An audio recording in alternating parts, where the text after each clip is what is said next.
Now, I know that you are about to close a funding round. You've been working really, really hard on that. What was going through your mind when you first started the fundraising journey? And of course, we're going to bring it back to where you are now and going next, especially when we talk about processes and structure and prioritization. So the first question is about what was going through your mind whilst you're going through the fundraising journey? Yeah, it goes back to what you were saying about the why. Why are we raising money? And I think that's, again, we go back to the core tenets of the company. What are we trying to do here? That raising money is not an easy task by any means. Raising money as an early stage startup, which is, notoriously high risk, is even harder. I can't speak to a Series A, B, C at the moment. Hopefully we'll get there one day. Or hopefully we won't even need it at all. We shall see. But I think it's all about building a story. It's, as a founder, you've got the ability, it's in your hands how you frame your proposition to investors, to other stakeholders, to, potential clients or partners. So I think you really have to, you need to be a little bit ruthless in that regard as well, where it's, what is my core proposition? What are the 3 things we're really trying to deliver on today, and that will get us to X, Y, and Z milestones that will prove success, right? And or a subset of success. And I think that's often seen as traction in user base or revenue, and of course those are very important.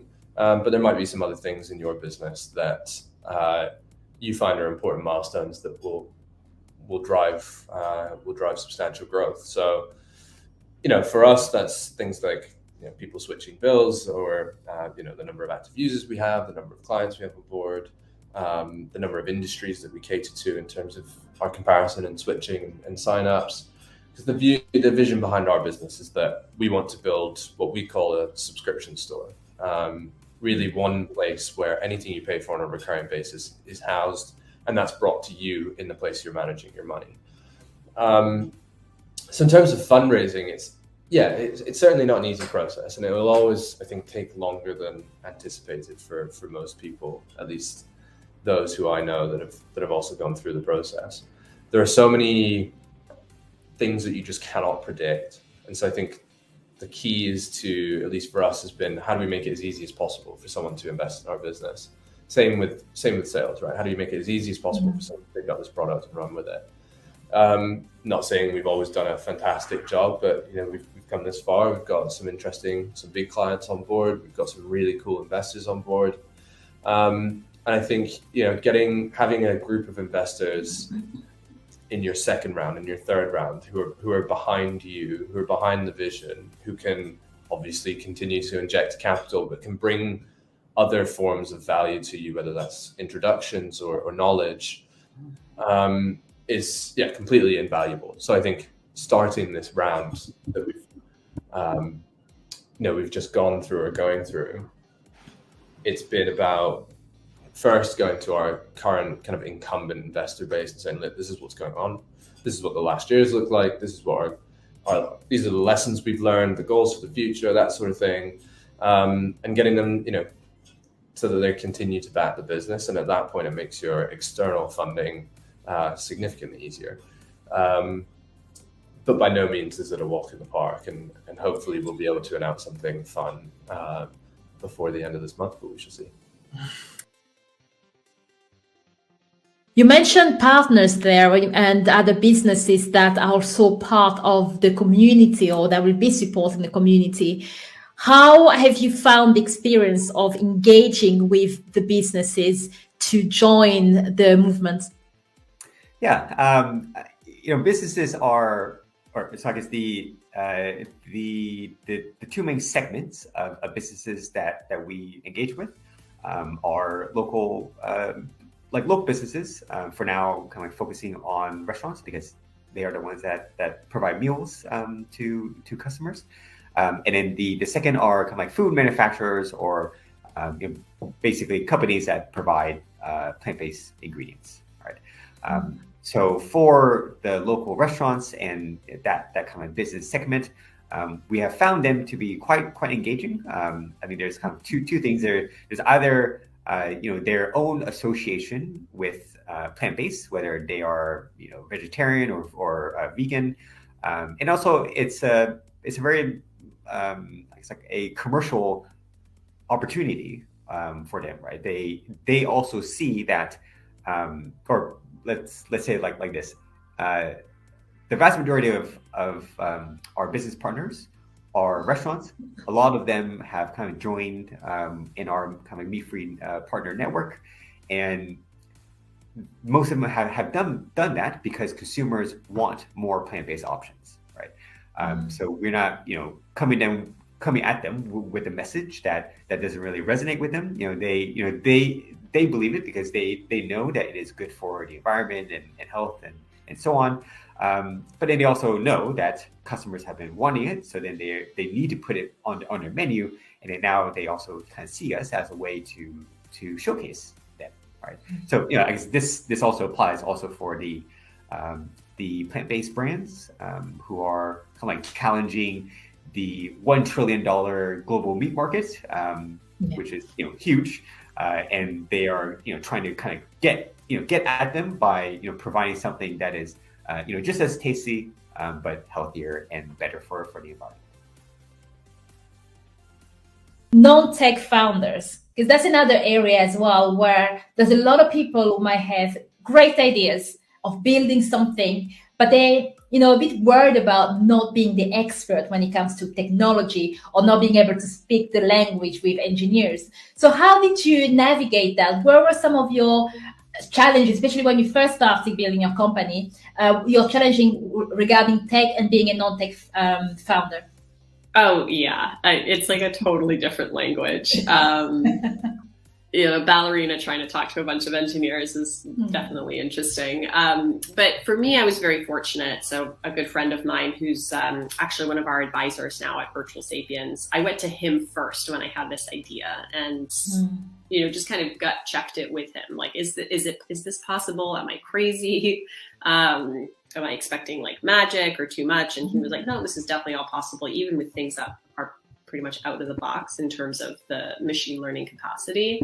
And he really stuck with me in the early days and helped me navigate some of those early conversations with engineers. Okay. And whether that was with hired contractor teams or eventually then, with my co-founder and our actual in-house engineering team.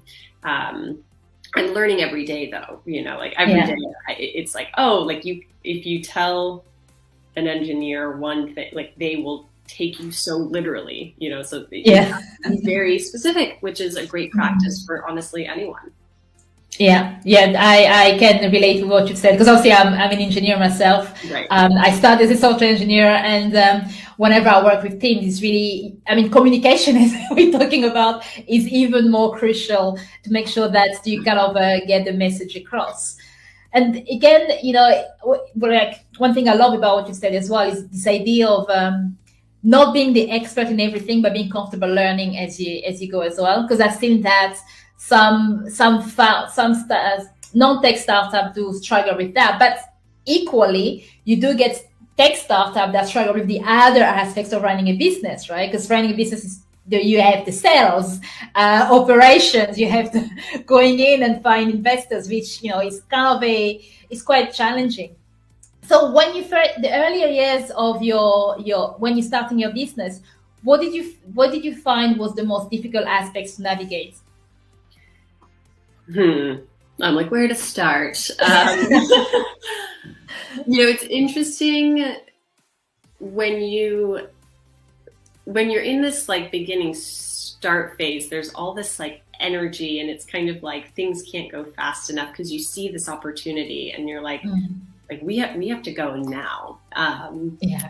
And so I think just globally, one of the hardest things, and it continues to be a challenge today, even when we're so much farther along, is this push and pull between like you want to get this idea out there, you want to be engaging with people who could potentially be buyers, and yet you also have to like really give yourself the time and the space to build a product that is stable and works and can sustain the pressure of scale, right? And so more just from like an emotional perspective, that's hard. It's really managing expectations, it's being patient, it's managing timelines.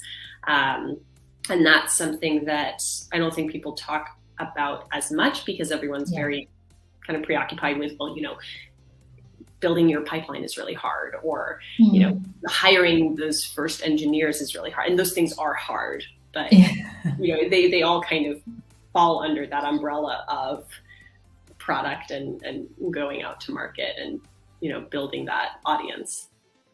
Yeah, I agree. I think that's it. That's the toughest balance when it comes to a startup. I mean, building any type of business, right? Just every single area in isolation is hard enough. So when you combine them and making sure that you have the right level of, you know, going after the market with something like something that's great, and making sure that you don't hold back too long as well, can be a difficult ball to juggle.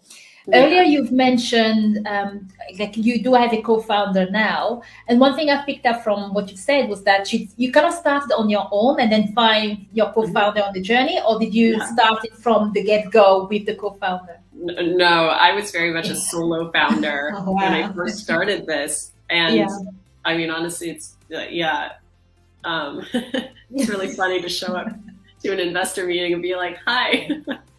Just me. I'm a ballerina and I want to do this thing, you know. And, you know, people obviously respect my career as they should, but there's always like that, you know, we definitely need to see a little bit more of a technical backbone here, which also now that I have that technical backbone, I'm like, wow, like very different.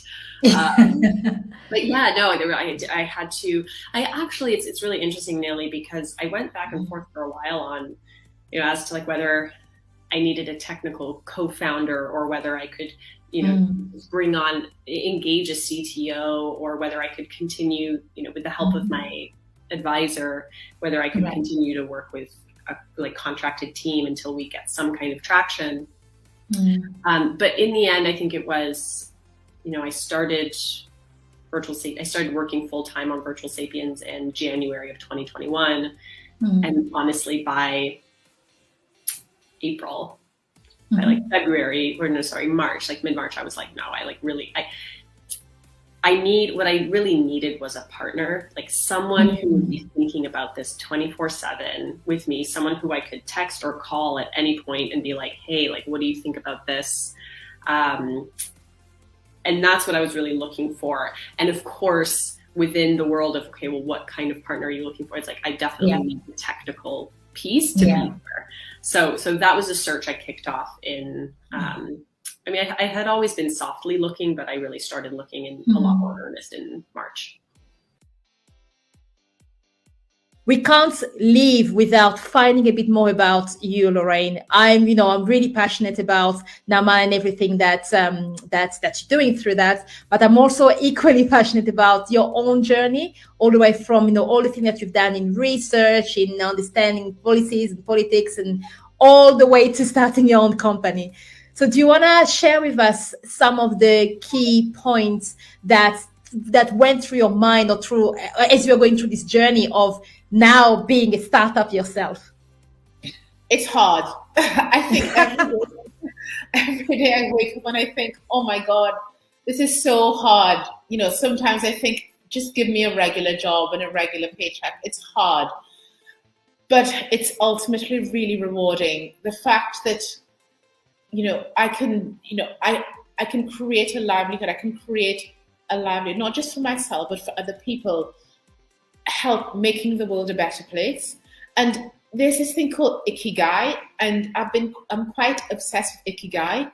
It's what you love, what you're good at, what the world needs, and what brings you money. The intersection of all of those is your Ikigai, and what gives you ultimate happiness. I'm not sure if I'm quite there yet, but this is what I aim to have. Every day I wake up and I think this is really hard, but I wake up and I think it is for a purpose. I'm not doing a meaningless job. I'm doing something for a much higher purpose. And for me, despite all the challenges, and every day is a challenge, every single day is a challenge, I feel lucky and fortunate to have the ability to do what I'm doing, to make the world a better place, to change the world. And this is what I always say to my team. Okay, every day we're changing the world. We're making the world a better place. We're changing the world. Well, thank you. This is, well, as it says in the comment, they also had goosebumps and they're obsessed with Ikigai too. So yes, I believe that. In fact, this is one of the reasons why I appreciate friends and mentors more ever since I've launched on my own to start my business. Sometimes I feel like we're so into focus on what you're doing. Like you say, don't let the highs be too highs, that you might not even know when you've actually achieved something amazing because you already focused on the next step. So it's nice to have those people around you that will celebrate and cheer you on and help you to move you forward and give you the energy that you need to kind of recharge and continue with the marathon. Yeah, it's really important to have a good support system because obviously it's such a volatile environment and you're constantly going through these doubts and questions and you're not sure whether it's going to go well. So to have a solid support system is good because you're just going to be miserable. So if you have at least positive energy around you, that can help. If you don't have that, honestly, like we've had certain moments where it's just been like, why are we doing this? Like, this is awful. But yeah, I mean, even checking in, there's a couple of VCs that we've been speaking to, just like every 3 months we'll have a check-in because they do, for example, bigger tickets. And I would go to those meetings and be like, I have nothing to tell her. Like, we have no updates. Oh my God. And I sit down and I run her through what we've been doing. And she's like, Helena, like, amazing. You realize how much you've done in the last 3 months. And I'm like, oh, yeah, I guess we have. Like, yay. It's true. And so it's always definitely good to have someone to just like make you pause for a second and be like, you're doing good. Like, you're doing very well. It's fine. Keep going. But yeah, in terms of like your just like overall mental health, it's a lot. It's definitely something that you need to constantly be open about how you're feeling. And like if you have a bad day, I always tell Eleanor, like if we have a day where you just feel horribly unproductive and just like generally unhappy, take it off. Like there's no need to be doing work when you're sad and miserable on your laptop. So we're really mindful of like taking some time for ourselves too, because ultimately I think if you're unhappy and then unproductive, nothing's going to happen. And so I would rather take that time off and then be able to do a better job much quicker, like the day after. But it's definitely, yeah, you have to find a good balance between just like being very resilient and also taking some time off. Yeah. Just wanted to scream for no particular reason because you've reached a milestone and thought, yes, this is it. I'm on the right track. Oh, yes. I mean, those moments, which are often, you're so right, you know, when you're just on your own and you have a phone conversation and like, for example, the National Deaf Children's Society is the biggest, you know, charity that supports children. We use, in our clinics, we use all of their material. And so I think, you know, I remember doing exactly that, you know, when they sort of went, well, we were thinking that we might sort of collaborate with you on the app and join you and, you know, we could add our name to it and we could make sure that we keep it free for children. And I think that I'd had one of those moments, you know, where about 2 weeks before that, where I thought, I don't think I can do this. I don't think I can keep it free. I don't know what I was thinking, you know. Nothing runs for free, but I wanted it to be free because of health equalities. Then the minute you charge, you often means that the families who need it most can't access it. And so I had that one of those, you know, evenings where you sit on the stairs at 2 o'clock in the morning, crying into a cup of tea, thinking, I don't think it's going to work.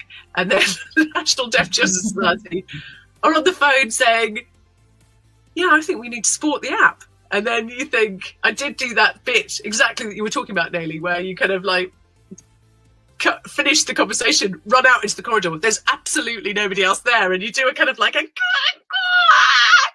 oh my goodness, made it. And it was like, it took probably about 2 years to kind of formalize that.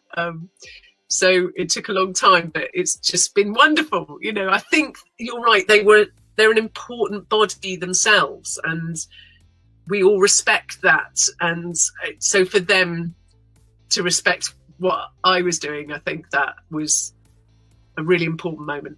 Yeah.